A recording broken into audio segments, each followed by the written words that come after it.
24,000 श्लोक इस पावन शिव महापुराण की कथा में है,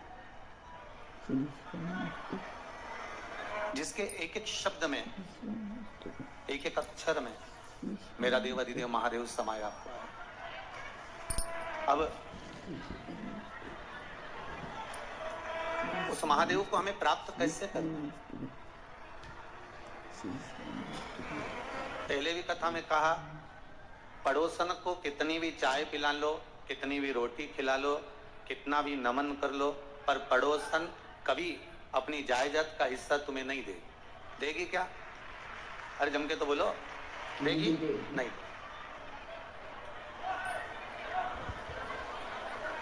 अगर पड़ोसन अपनी जायदाद का हिस्सा तुमको नहीं दे रही है तो तुम चाय वाले पिलाओ, मना नहीं, अतिथि देवो। कोई दिक्कत वाली बात नहीं, चाय पिलाना चाहिए। कोई आए तो अतिथि का सम्मान तो करना चाहिए, आदर तो करो। पर पड़ोसन कभी अपनी जायदाद का हिस्सा, अपनी रकम तुमको नहीं देने वाली। तुम सास को भले प्रणाम मत करो, चाय मत पिलाओ, सवेरे रोटी भी मत दो, फिर भी डोकरी मरेगी तो जायदाद तुम्ही तो दो। कोई दूसरे को दे देगी क्या? अगर कई लोग आते हैं और कहते हैं गुरुजी हम तो हमारी बहू से बड़े परेशान हो गए, हमारे बेटे से बड़े परेशान हो गए, बड़े दुखी हो गए, अब आप बताओ हम क्या करें? तो हमने कहा जायदाद का हिस्सा दे दो। कोई देगा? नहीं देगा।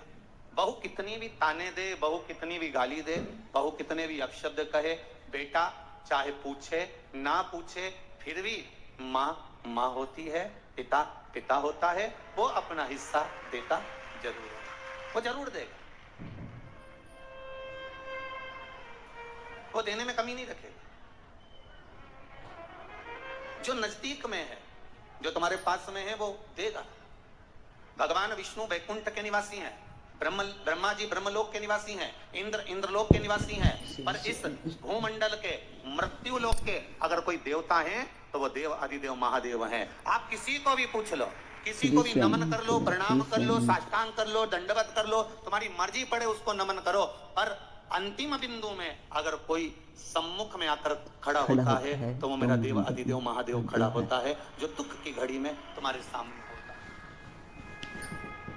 थोड़ा सा बीमारी आई, थोड़ी सी रोग आया, थोड़ी सी तकलीफ आई, तो किसी भी ब्राह्मण देवता के पास जाकर पूछोगे तो वो एक ही बात कहेगा, महामृत्युंजय का पाठ करवा।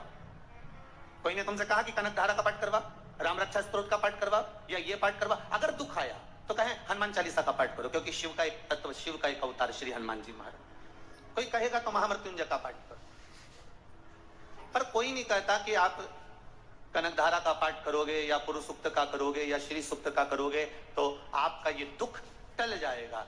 सबको मालूम है अगर काल को भी टाल सकता है तो वो मेरा महाकाल टाल सकता है, इसके सिवाय कोई नहीं टाल सकता। अकाल मृत्यु वो मरे जो काम करे चंडाल का, काल उसका क्या बिगाड़े जो भक्त हो महाकाल का। जो शिव का उपासक होता है, शंकर का जो अनुमोदन करने वाला होता है, शिव तत्व में जो डूबने वाला होता है, वो जीवन में भगवान शिव को प्राप्त कर ही लेता है।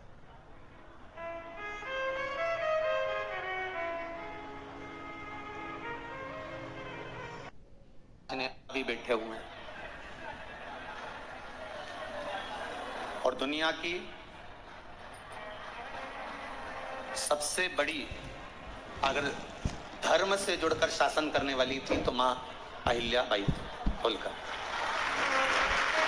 इसलिए इस कथा को प्रारंभ करें उससे पहले एक बात का ध्यान रखना, जैसे कोई राजनीति वाला व्यक्ति आकर खड़ा होकर कहे कि यहाँ पर पुलिया बनना है और उसने घोषणा कर दी कि यहाँ पुलिया बनना है, तो वहां पुलिया बनेगी। पर ये नहीं है कि आज घोषणा करी और मालूम पड़े 6 महीने में बन जाए। 6 महीने में बनेगी क्या? जम के तो बोलो नहीं, कभी कभी 6 साल भी लग सकता है।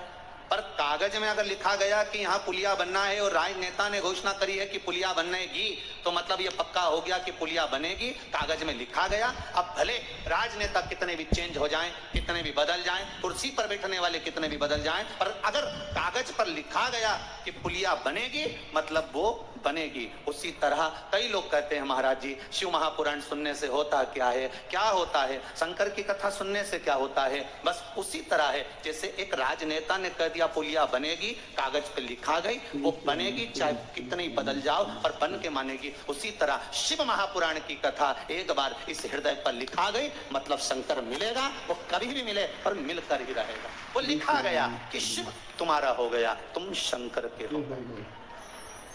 अब वो मिलकर मानेगा। बस उसको पाने का तरीका है, उसको प्राप्त करने का एक तरीका है। हम शिव को कैसे रिझाएं, हम शंकर को कैसे मनाएं, उसको पाने का एक तरीका है। एक लोटा पानी शिव जी के मंदिर में लेकर जाइए, शंकर को समर्पित कर कर आइए। आप वो भी नहीं कर सकते, शिव मंदिर के दरवाजे की चौखट के सामने से निकल कर चले जाइए, शंकर मिल जाएगा, मेरा शंभू, मेरा वो प्राप्त हो जाएगा। आप वो भी नहीं कर सकते तो शंकर जी के मंदिर के दरवाजे से निकलते हुए शिखर का दर्शन करते हुए चले जाइए। शिखर दर्शनम सर्व पापनाशनम, शंकर भगवान के शिखर का दर्शन भी सभी पापों को नष्ट कर देता, सभी पापों। आप इतना भी नहीं कर सकते तो मुख से 3 बार बम बम बोल लिया, उसमें भी शिव मिल जाते हैं। आप ये भी नहीं कर सकते तो शंकर के मंदिर के सामने खड़े होकर 3 बार ताली को भी बजा लिया तो भी शंकर मिल जाते हैं। शंकर को प्राप्त करने का सबसे सुंदर तरीका ही है।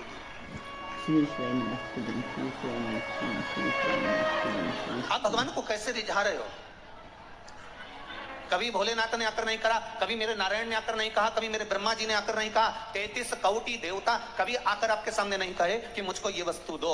ये तो हमारी भावना है कि हम क्या दे रहे हैं, ये हमारी भावना है कि हम क्या प्रदान कर रहे हैं। पर हमारे शास्त्र, हमारे पुराण हमको कहते हैं कि मेरे देवाधिदेव महादेव को केवल एक जल की बूंद भी अगर समर्पित करी है तो मेरा देव अधिदेव महादेव आपको देने में कभी कमी नहीं रखता, वो देता जरूर देगा। शंभो शरणे पड़ी मांगू घड़ी रे घड़ी, दुख का दया करी ने दर्शन। शंभु शरणे पड़ी मांगू घड़ी रे घड़ी, दुख का दया करी ने दर्शन। हे शंभु, हे शंकर, मैं आपकी कथा सुनने के लिए बैठी हूँ।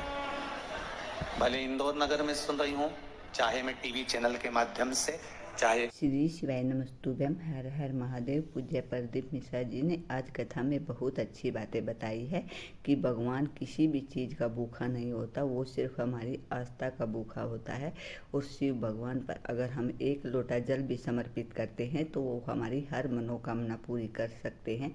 अगर आप इतना भी नहीं करते तो सिर्फ भगवान के मंदिर के सामने से निकल जाइए और 3 बार ताली ही बजा दिए, उससे भी भगवान शिव शंकर बहुत ही प्रसन्न होते हैं और हमारी दिल की बात सुन लेते हैं। पूज्य प्रदीप मिश्रा जी के उपाय और कथा अगर आपको अच्छी लगी तो प्लीज़ लाइक, कमेंट और शेयर जरूर करें। श्री शिवाय नमस्तुभ्यम। हर हर महादेव।